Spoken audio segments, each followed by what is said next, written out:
कहते हैं हर सफल व्यक्ति के पीछे एक औरत का हाथ होता है। सुरेश वाडेकर का नाम किसी पहचान का मोहताज नहीं है। इतने बड़े सिंगर हैं, इतना खजाना है संगीत का उनके पास। उनके साथ उनकी जीवन संगिनी, उनकी वाइफ पद्मा जी हमारे साथ हैं। पहले तो बहुत बहुत स्वागत आपको, और आपको भी उतनी बधाइयाँ जितना सुरेश जी सक्सेसफुल हुए हैं। जाहिर तौर पर आपका साथ उनके लिए बहुत महत्वपूर्ण है।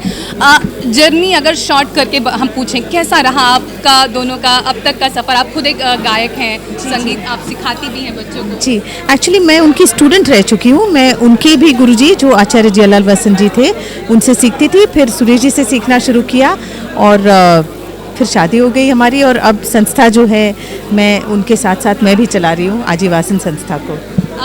बहुत एक्साइटिंग होता है ये जानना कि दो एक्टर्स हों या दो सेम प्रोफेशन के लोग हों।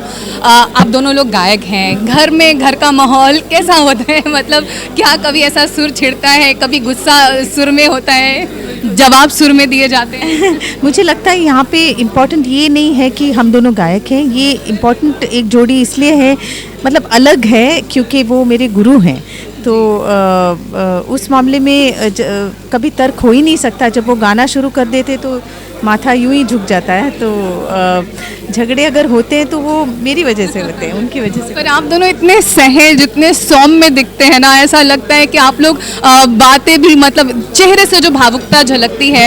एक नए सफ़र की शुरुआत हो रही है। सुरेश जी ने अब गायकी में बहुत लंबा वक्त बिताया है, अभी एक नए सफ़र की शुरुआत है, ए ज़िंदगी गले लगा ले। तो आप इस बारे में, इस प्रोग्राम का जब कंसेप्ट बात हुई तो आपका इनपुट क्या था? आपने क्या अपनी तरफ से इसमें बताया? एक्चुअली ये जो कॉन्सेप्ट है ये कुछ सालों का ये मेरा सपना है, और इसको ये मान लीजिए आपकी ये रिफ्यूअल के जो देव कुमार जी हैं वो देव स्वरूप आए और इसको साकार करने में हमें बहुत बहुत उनका योगदान है। एंड ये मैं हमेशा चाहती थी, क्योंकि हम एक गुरुकुल चलाते हैं, म्यूज़िक की संस्था चलाते हैं, तो सुरेश जी जैसे कलाकार शख्सियत जो हैं वो अपने तजुर्बों को म्यूज़िक संगीत के जो सफ़र में जो उनके अनुभव हैं वो बताएं तो सारे सुनने वालों को बहुत सीखने मिल सकता है। तो ये मैं अरसे से चाह रही थी, और इसकी बाकायदा स्क्रिप्टिंग होगी अभी, और बहुत बहुत ही अच्छा प्रोग्राम होगा। एक सवाल मेरा आपसे, जो शायद इस प्रोग्राम से जुड़ा हुआ या तमाम सिंगर से जुड़ा बहुत अहम है। गायकी जो गुरु शिष्य परंपरा से जुड़ी हुई गायकी है, या जो कहेंगे आप, शायद मेरा शब्द गलत हो सकता है, मेरी भावनाएं समझने की कुछ सतही जैसा एक होता है ना कि आपको प्लेटफॉर्म मिला, आपने गाना शुरू कर दिया। तो एक तो गुरु शिष्य परंपरा कितनी महत्वपूर्ण है, खासकर एक लंबा सफ़र आपको तय करना है, पूरे धरातल से जुड़े रहकर हर तरह की चीज़ों को, गुण को समझकर, तो कितना ज़रूरी है किसी गुरु से सीखना?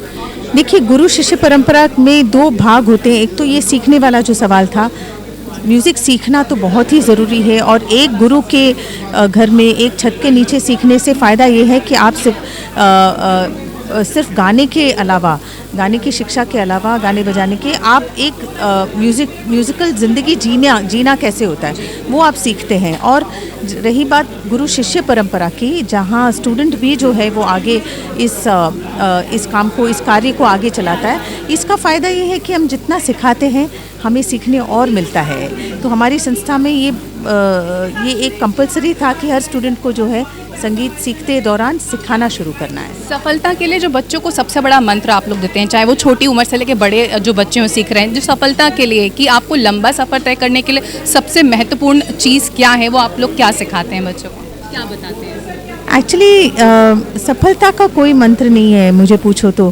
भगवान से सद्बुद्धि मांगे कि हर वक्त जो है दिमाग जो है आपको साथ देता रहे कि किस समय मेहनत करनी है, किस समय आगे बढ़ना है, किस समय पीछे रहना है।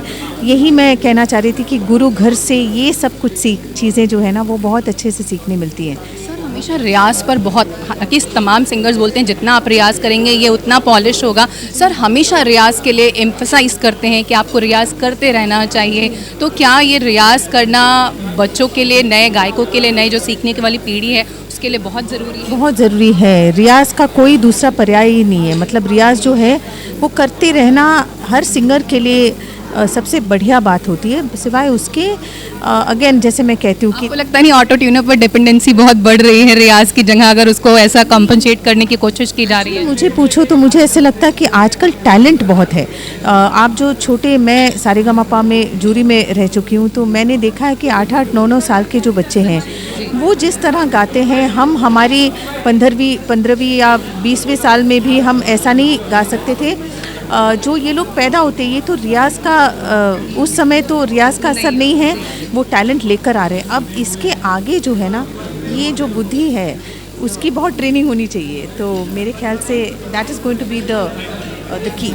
Thank you so much Padma ji, आपको बहुत बहुत शुक्रिया और साथ ही बहुत बहुत शुभकामनाएं। आप सुरेश जी के साथ आपका ये वेंचर बहुत बहुत सफलता हासिल करे। Thank you so much, thank you. तो हमारे साथ ही पद्मा वाडेकर, जो सुरेश वाडेकर जी की पत्नी हैं और इस सफ़र में उनके साथ हमेशा से रही हैं और सफलता की जो नई ऊंचाइयों के लिए उन्होंने कदम बढ़ाए हैं, हमारी तरफ से ढेरों शुभकामनाएं।